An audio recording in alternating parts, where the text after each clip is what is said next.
जनता को होली के 7 दिन पहले का तोहफा है। आज से ठीक 7 दिन बाद होली है। तो मोदी जी चाहते नहीं कि कोई होली के त्यौहार में कुछ बना ले घर में। वो ये भी नहीं चाहते कि कोई बाहर से जाके खरीद ले, क्योंकि घर में बनाए तो रसोई गैस सिलेंडर के 50 रुपये दाम बढ़ गए आज से। बाहर से जाके खरीदे तो कॉमर्शियल गैस सिलेंडर है, उसके दाम 350 रुपये बढ़ गए। तो मोदी जी का जो सरकार का 9 साल का आर्थिक इंपैक्ट है वो मैं एक कहानी के रूप में आपके सामने रखता हूं। एक बच्चा जन्म लेता है तो सबसे पहले कोई आहार ग्रहण करता है मां के दूध के बाद, तो वो है दूध। 2022 कैलेंडर ईयर में दूध के दाम 8 रुपये प्रति लीटर बढ़े। चलो माँ बाप कैसे जैसे करके दूध की व्यवस्था कर लेते हैं। दूध के बाद दूसरा आहार ग्रहण करता है तो वो है अनाज। पिछले 1 साल में आटे के दामों में 40% की वृद्धि हुई है, 40% इन 1 ईयर। चलो साहब माँ बाप जैसे तैसे करके आटा भी ले आए। तो फिर उसके बाद वो खाता है सब्जी और मसाले। जनवरी 2023 में मसालों के ऊपर जो इन्फ्लेशन था वो भारत सरकार के आंकड़ों के अनुसार 21%, 21.09% रहा। चलो साहब वहां तक भी जैसे तैसे करके ले आए। सब्जियां तो 4-5 साल पहले ही थाली के बाहर हो चुकी है, वो तो अभी रही नहीं। चलो जैसे तैसे बड़े होता है बच्चा तो माँ बाप की इच्छा होती है कि इसको पढ़ाए लिखाए, तो वो लेते हैं उसके एजुकेशन के लिए लोन, तो लोन पे ब्याज दर बढ़ा दी। चलो साहब वो भी जैसे तैसे व्यवस्था हो गई, बच्चा पढ़ लिख गया। अब रोजगार का बेरोजगारी की दर फरवरी 2023 में 7.45%। उसके बाद उस बच्चे को मोदी सरकार कहती है कि जो जन्म से लेके यहां तक की जो यात्रा हुई उसके लिए मुझे बोलो थैंक यू मोदी जी। तो ये मोदी सरकार का एक सफरनामा है महंगाई के लिए। और कल ही आपने देखा होगा, कल शाम को Q3 के जीडीपी के आंकड़े भी प्रकाशित हुए। और ये रसोई गैस का आज डिटेल बात करेंगे, पर Q3 के जीडीपी के आंकड़े प्रकाशित हुए।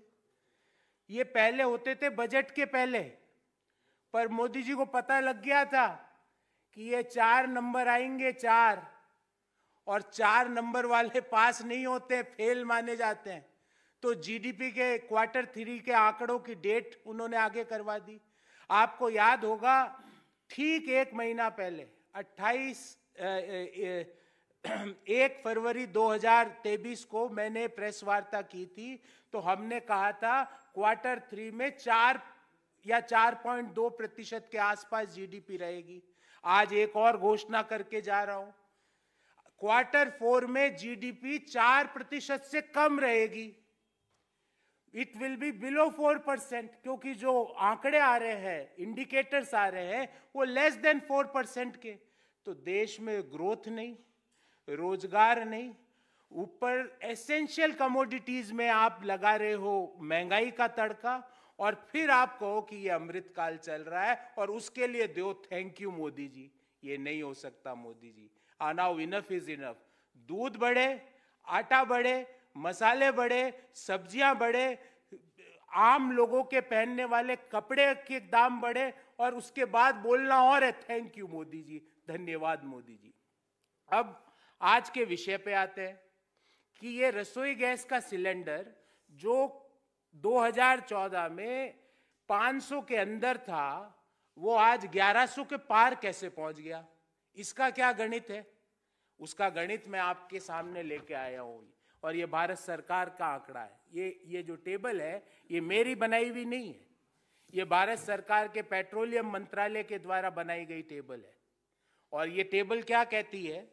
ये टेबल ये कहती है कि 2004-05 से लेके 2013-14 के बीच जो एलपीजी पर सब्सिडी है वो टोटल 2,14,000 करोड़ भारत सरकार ने दी। कितनी? 10 साल में 2,14,000 करोड़ क्यों दी? ताकि रसोई गैस के दाम 500 के बाहर नहीं जा पाए। ऐसा नहीं है, उस समय के जो गैस जो हम बाहर के देशों से मंगवाते थे, उसके अंतर्राष्ट्रीय बाजार में कीमतें आज से ज्यादा थी, पर उसको हमने बाहर 500 के बाहर नहीं जाने दिया, क्योंकि 2,14,000 करोड़ रुपए की 2003-4 से लेके 13-14 के बीच सब्सिडी दी। मोदी सरकार ने क्या किया आपको पता है? पिछले 9 साल पे सब्सिडी दी है कुल मिला के 36,500 करोड़ रुपया। 2,14,000, 36,500 करोड़ रुपया। और ज्यादा सवाल पूछो तो बोले सिलेंडर लो, गैस भरवाओ, उज्ज्वला स्कीम है। अरे उज्ज्वला स्कीम में दूसरा सिलेंडर भरवाए तो भरवाए कैसे? और यहीं पे लूट नहीं रुकी है। आपको जान के ताज्जुब होगा कि घरेलू एलपीजी पर मोदी जी 5% जीएसटी भी लेते हैं, और कॉमर्शियल गैस सिलेंडर पे 18% जीएसटी लेते हैं, 18%। आप सोचे साहब कॉमर्शियल से हमारा क्या लेना देना? अरे अभी होली पे कुछ मिठाई लाएंगे, कुछ नमकीन लाएंगे, वो कौन बनाएगा? वो बनाएगा कोई हमारे घर के पास वाला हलवाई या मिष्ठान की दुकान। वो तो कॉमर्शियल गैस सिलेंडर यूज कर रहा है। तो आप ना मीठा खाओ, ना नमकीन खाओ, ना मसाले खाओ, ना आटा खाओ, ना दूध का सेवन करो। और ये सब करने के बाद एक और काम करना है, बोलना है थैंक यू मोदी जी। ये मोदी जी का मॉडल ऑफ इकोनॉमी है। अब कल का आंकड़े के बारे में थोड़ी और चर्चा कर लेते हैं। कल जो 4.4% की Q3 की जीडीपी ग्रोथ दिखाई, आपको जान के ताज्जुब होगा उसका कारण क्या है पता है? और उसी डॉक्यूमेंट में लिख और रहे हैं, क्योंकि वित्त मंत्री को तो समझ ही नहीं है इसमें क्या लिखा हुआ है, उनके पास जो आता है वो पढ़ देती है। उसमें ये लिख रहे हैं कि ये ग्रोथ इतनी कम इसलिए हुई क्योंकि मैन्युफैक्चरिंग नेगेटिव ग्रो कर रहा है, -1.1%। जो ग्रो एम्प्लॉयमेंट का सबसे इंपॉर्टेंट और सस्टेनेबल सेक्टर है, वो नेगेटिव ग्रो कर रहा है।